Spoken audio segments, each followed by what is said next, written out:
आगामी विधानसभा निवडणुकीसाठी महायुतीमधील जागा वाटप, लोकसभेमधला स्ट्राइक रेट आणि निवडून येण्याची क्षमता या निकषांवरती होईल असे संकेत मुख्यमंत्री एकनाथ शिंदे यांनी दिलेत। विधानसभेची निवडणूक नोव्हेंबरच्या दुसऱ्या आठवड्यामध्ये आणि 2 टप्प्यांमध्ये होईल अशी अपेक्षा असल्याचं सुद्धा त्यांनी म्हटलंय।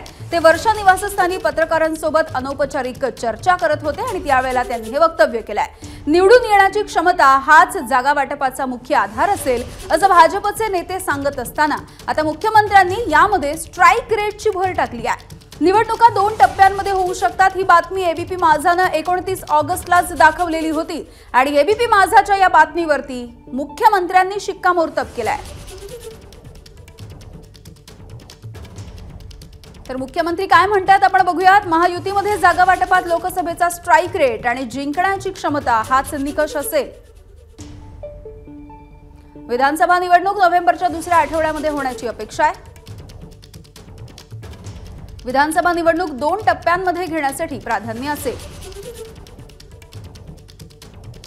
तिन्ही पक्षांच्या सर्वेक्षणाचा विचार करून जागा आणि उमेदवार ठरवले जातील। लोकसभेचा स्ट्राइक रेट जर बघितला तर शिवसेना 46%, भाजप 32% आणि राष्ट्रवादी काँग्रेस 25%।